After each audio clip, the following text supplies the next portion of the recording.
Honourable governor साहब को 2023 में बिल्कुल खुले लफ्जों में कह दिया कि ये पहला बोर्ड है जो चेयरमैन विदाउट बोर्ड मेंबर्स है। अगर आप अनडिजर्विंग लोगों को ये चेयर्स दे देते हैं और कल वो किसी मुसीबत में आते हैं, तो why should I be a part of that system जिसमें मेरी कोई मुदाखलत ही नहीं है। कोई भी एक डिसीजन जो है किसी भी मेंबर की सहमति से नहीं लिया गया। एम्बेजलमेंट पे एम्बेजलमेंट है। 10 साल से जो इन्वेस्टमेंट पीस को लेके जम्मू कश्मीर में आपकी कोशिशें थी, वो एक छोटे से इंसिडेंट से 5 साल पीछे हो गई, जो अच्छी बात नहीं है। इस पे थारो इन्वेस्टिगेशन होनी चाहिए और जो भी है, चाहे वो वक्फ में है, चाहे वो आम जनता से कोई इन्वॉल्व है, उनको बुक करना चाहिए। मैं नहीं कहता कि पीएसए का दुरुपयोग नहीं हुआ है। सक्सेसिव सरकारों ने अपनी विच हंटिंग करने के लिए उसका दुरुपयोग किया है, और ये जो महराज मलिक पे है पीएसए है, ये तो बिल्कुल ही वायलेशन ऑफ द लॉ है। नमस्कार, संवाद के एक नए अंक में एक बार फिर आप सभी का स्वागत है। जम्मू कश्मीर के राजनीतिक और सामाजिक परिदृश्य की अगर बात करें तो पिछले कुछ दिनों से लगातार कई गतिविधियां आम जनमानस को आकर्षित करती नजर आ रही हैं और कई मुद्दों पर लगातार जो पब्लिक ओपिनियन है डिवाइडेड होती नजर आ रही हैं। सबसे बड़ा मुद्दा राष्ट्रीय सुरक्षा की अगर बात करें, जम्मू कश्मीर में खासकर ईद उल मिलादुन्नबी के दिन, जिस दिन खासकर जो वहाँ पर प्लेग लगाई गई थी दरगाह हजरतबल में, और उसके बाद कुछ शरारती तत्वों ने उस प्लेग को और खासकर जो हमारा एम्बलम है, राष्ट्रीय एम्बलम, उसको तोड़ा, और उसके बाद लगातार सियासत गर्माती नज़र आ रही है। वहीं दूसरी तरफ महराज मलिक की अगर बात करें, कहीं ना कहीं उस मर्यादा को लांघते हुए नज़र आए हैं, और खासकर अगर इंटेंशन की अगर बात करें तो उनके इंटेंशन बेहतर हो सकते हैं, लेकिन जिस तरह की अभद्र भाषा का उन्होंने लगातार प्रयोग करते आ रहे हैं, उसको लेकर भी तीखी प्रतिक्रिया देखने को मिली है। कुल मिलाकर जम्मू कश्मीर के सामाजिक और राजनीतिक परिदृश्य की अगर बात करें, किस और जम्मू कश्मीर बढ़ता हुआ नजर आ रहा है, इन सब मुद्दों पर बात करने के लिए हमारे साथ जुड़ चुके हैं जम्मू कश्मीर की बुलंद आवाज़ वरिष्ठ पत्रकार सुहेल काजमी जी। सर, स्वागत है आपका। नमस्कार सर। काजमी साहब, सबसे पहले मैं आपसे जानना चाहूँगा, एक विवाद जो लगातार ईद उल मिलादुन्नबी के दिन जिसने तूल पकड़ना शुरू किया, वक्फ ने वहाँ पर एक प्लेक लगाई थी हजरतबल की, दोबारा से रिनोवेशन के बाद उस प्लेक को लगाया गया, और उसको लेकर वहाँ पर जो हमारा देश का निशान है, अगर हम नेशनल एम्बलम की अगर बात करें, उसको तोड़ा गया है। किस नज़रिए से उसको देखते हैं?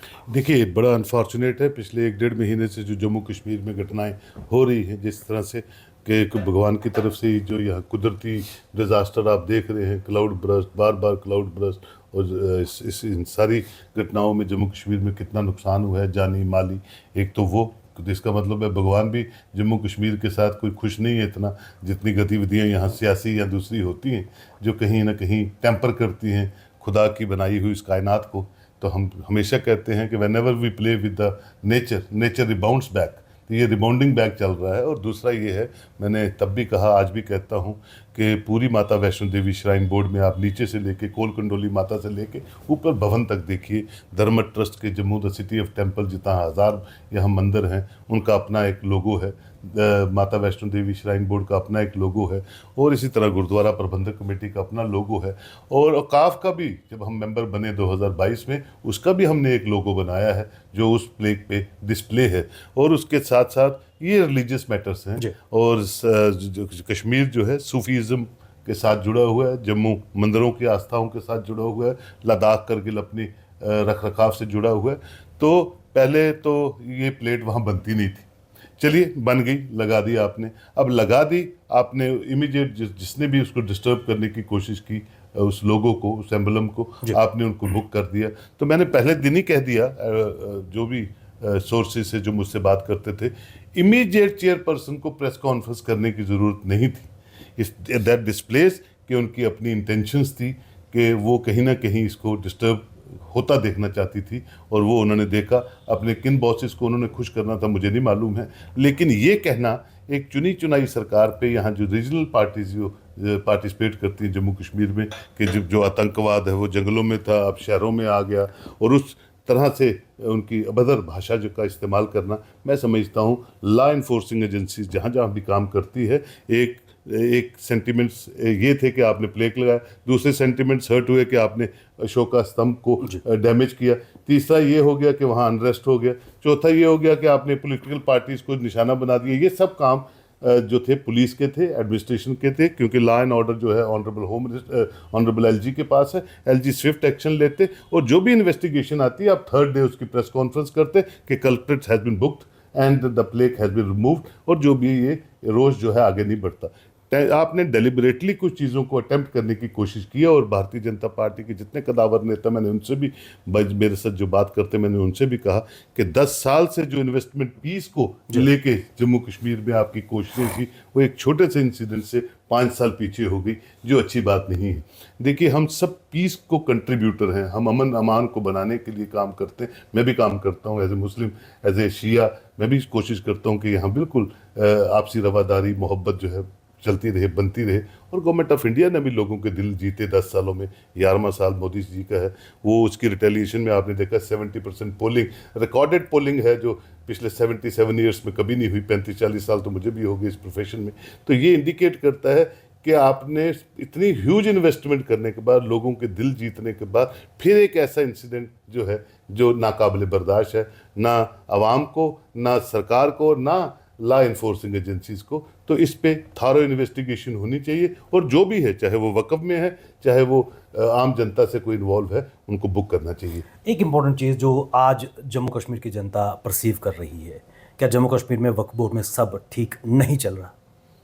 देखिए, आप भी मेंबर हैं। मैं बिल्कुल, देखिए, मैंने ऑनरेबल गवर्नर साहब को 2023 में बिल्कुल खुले लफ्ज़ों में कह दिया कि ये पहला बोर्ड है जो चेयरमैन विदाउट बोर्ड मेंबर्स है। कोई भी एक डिसीजन जो है किसी भी मेंबर की सहमति से नहीं लिया गया। एम्बेजलमेंट पे एम्बेजलमेंट है। उमर साहब ने कह दिया कि इस पे हम एक कमेटी बना रहे हैं, बनाइए, 3 साल का देख लीजिए, और 3 साल में आपको लगेगा कि वक्फ की तबाही करने में कोई कसर नहीं छोड़ी गई है, सिवाय लूट के, कसूट के। और अगर आप अनडिजर्विंग लोगों को ये चेयर्स दे देते हैं और कल वो किसी मुसीबत में आते हैं, तो why should I be a part of that system जिसमें मेरी कोई मुदाखलत ही नहीं है। इसी तरह मेरे बाकी मेंबर्स हैं। आप सीनियर मोस्ट जर्नलिस्ट हैं जम्मू कश्मीर के, आप थोड़ा सा सर्वे कर लीजिए, आप ज़ियारतें देख लीजिए, कब्रिस्तान देख लीजिए, बाकी देख लीजिए, तो आपको वो सब चीज़ें दिखेंगी। और अगर किसी ने ये सोच लिया हुआ है कि जनाब मैं मोदी जी की पार्टी का हो के मैं जो मर्ज़ी करूँ, तो आप कर लीजिए। तो अल्लाह मोदी जी के लिए भी है, आपके लिए भी है, और मेरे लिए भी। I will not be a party to any ill doings of Waqf as far as I am concern. और मेरे साथ और भी मेरे जो सीनियर कस्टोडियन जनरल यहाँ हैं जम्मू कश्मीर में, वो भी एक मेंबर हैं गवर्नमेंट की साइड से। उन्होंने तो चीफ सेक्रेटरी को, लास्ट चीफ सेक्रेटरी को एक लेटर लिख के दे दी, कोई एक्शन नहीं हुआ। एक्शन होगा, नई सरकार आएगी तो एक्शन होगा, तो हम क्यों उसमें पार्टिसिपेट करें जिसमें हम भागीदारी नहीं है। तो जो चेयरपर्सन है, कल ये जो आप देख रहे हैं ब्लैक और ये जो अशोक का स्तंभ है, let it be very clear to you, कुछ बॉसेस को अपीस करने के लिए ये इसका रिटेलिएशन देख के आप देख लीजिए। हम सिर्फ, मैं हिंदुस्तानी हूँ और मुझे कहीं गवर्नर बना दीजिए या राज्यसभा में भेज दीजिए। अगर इस तरह की सोच से आप कोई काम करते हैं तो अल्लाह ही आपका निगहबान है और इस जम्मू कश्मीर का निगहबान है। लेकिन मैं as an individual, as a citizen of Jammu and Kashmir आपको कह दूँ, हम को शुक्र करना चाहिए अल्लाह का कि एक इररिपेयरेबल लॉस जम्मू कश्मीर में हुआ है। एक जनरेशन हमने खो दी। 50-70 हज़ार लोग कम नहीं होते मरना, और उस पर भी आप सियासत करेंगे, कोई भी हो, तो अल्लाह आपको नहीं बख्शेगा। क्या हम मान के चलें कि Daksha Andrabi in the capacity of the chairperson of Waqf board बाकी मेंबर्स को on board decision making process में नहीं ले रही? मैं तो कह रहा हूँ डे 1 से नहीं ले रही।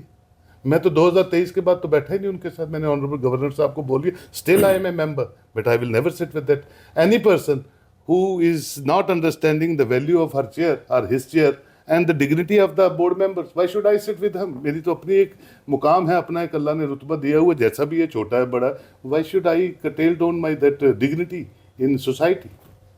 एक अहम मुद्दा और पिछले 2 दिन से चलता नज़र आ रहा है, महराज मलिक की अगर बात करें, एमएलए डोडा, इसमें कोई दोहराई नहीं, उनके इंटेंशन बेहतर हो सकते हैं, आम जनता की आवाज़ उठाते हैं, लेकिन फिर भी लगातार कई ऐसे इंसिडेंट्स आए हैं जब उन्होंने वो that line he has crossed, खासकर अगर भाषाओं का प्रयोग की बात की जाए, फीमेल डॉक्टर्स को लेकर, डीसी डोडा को लेकर, जो एक काफ़ी ईमानदार और कर्मठ अधिकारी हैं, और पीएसए लगाना कितना जस्टिफाइड, एक चुने हुए पब्लिक रिप्रेजेंटेटिव पर पीएसए लगाना? जिस स्कूल में मैं पढ़ा हूँ उसी स्कूल में हरविंदर सिंह पढ़ा, और एक जिस फैमिली से बिलोंग करता है, आरएसपुरा की फैमिली से, मेरे ननिहाल वहाँ है। और जब इस बच्चे ने आईएएस की तो I was the first to honour him in some that programme by some NGO. और मैं उनके पेरेंट्स से मिलके और उनसे मिलके इतना इंस्पायर हुआ, चाहे मेरे से 20, 22, 25 साल छोटे होंगे, लेकिन खुशी हुई कि हमारे एक सैनिक स्कूल नगरोटा के एक नेक्सेंस वो बना हुआ है कि, और वहाँ 1 साल भी सीनियर जो होता है उसकी बड़ी इज्जत करते हैं। तो वो बड़ा पॉलिश्ड इंसान है, बड़ा प्यारा बच्चा है और बहुत अच्छा काम कर रहा है। वो ADC home law and order Jammu में भी रहे, तो मेरे सर उनकी कंटिन्यूशन बात होती रहती है। एक बात। दूसरी, जहाँ तक महराज मलिक की बात है, वो भी 1 लाख लोगों का रिप्रेजेंटेटिव है जो डोडा ने चुना है, डिस्पाइट कि आम आदमी पार्टी एग्जिस्ट ही नहीं करती जम्मू कश्मीर में, केजरीवाल का नाम ही नहीं कोई जानता जम्मू कश्मीर में, फिर भी वो जीता। इसका ये मतलब है कि जमहूरी निज़ाम में हर इंसान का हक है कि वो अपने नुमाइंदे को चुने और पीपल्स विल जो है वो प्रिवेल हुई असेंबली इलेक्शन पे और महराज मलिक साहब MLA बन गए।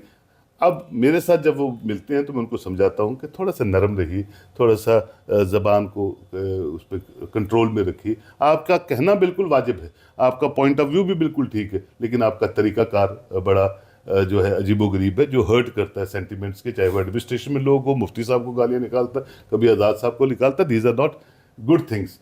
तो उसने माना मेरे सामने कि हाँ सर, एग्रेसिवनेस ज़्यादा है, इस पे करेंगे। लेकिन PSA जो वर्ड है, जो शेख मोहम्मद अब्दुल्ला साहब के वक्त में इंट्रोड्यूस किया गया जम्मू कश्मीर में, वो किसके लिए था?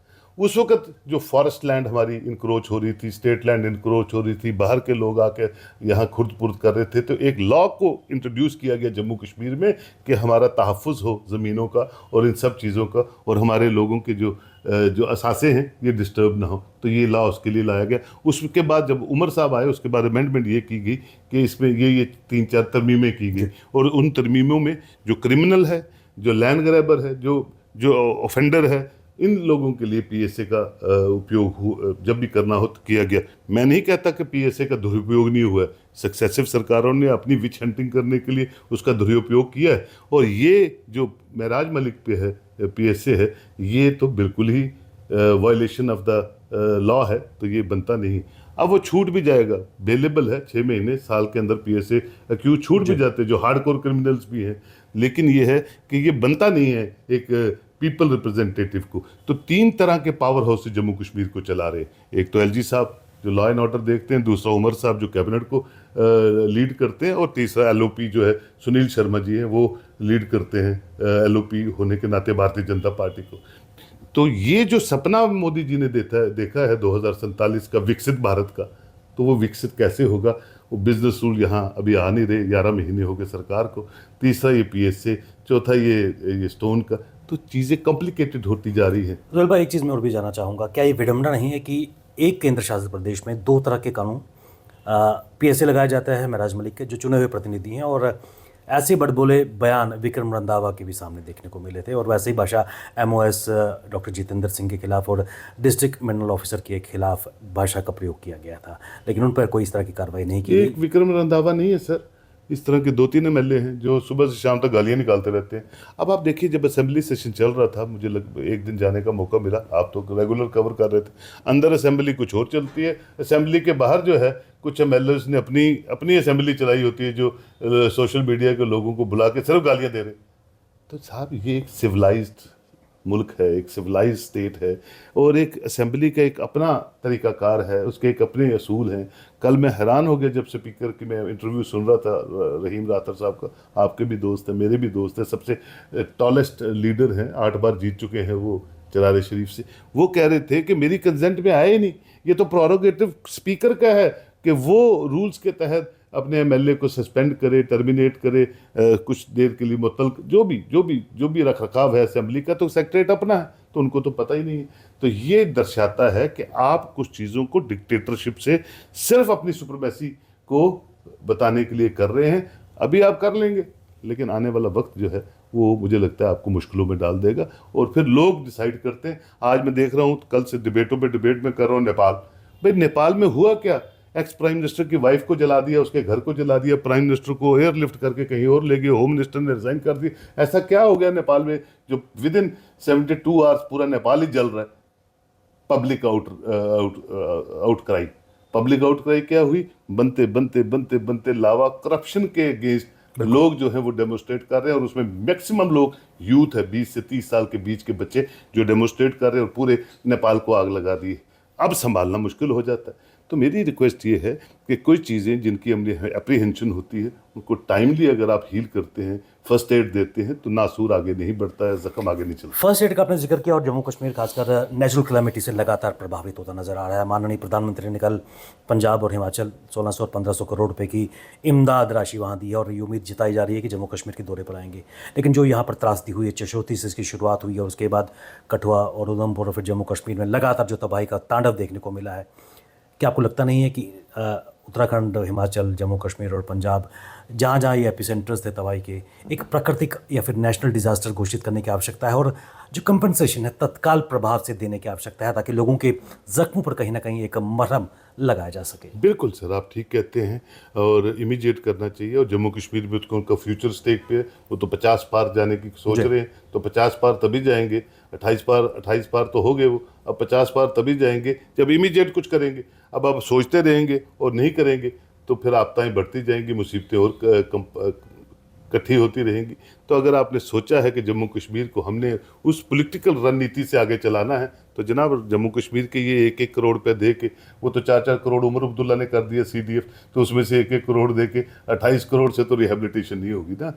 ये तो लॉस जो है वो तो बहुत ज़्यादा है, हज़ारों करोड़ों का है। अभी तो चल रहा है, अभी थोड़ी सी धूपें और लगने दे, जब 5-10 दिन अच्छी धूप लगेगी, जो स्ट्रक्चर रह गया वो भी गिर जाएंगे, तो ये नुकसान तो डबल हो जाएगा। तो मेरी रिक्वेस्ट ये है, जो भी लोग जम्मू कश्मीर के डेस्क को देखते हैं, जम्मू कश्मीर के लोगों की पल्स समझते हैं, उनको इमीडिएट रिहेबिलिटेशन पे आना चाहिए। और SDRF बनाई इसीलिए, वो काम कर रही है।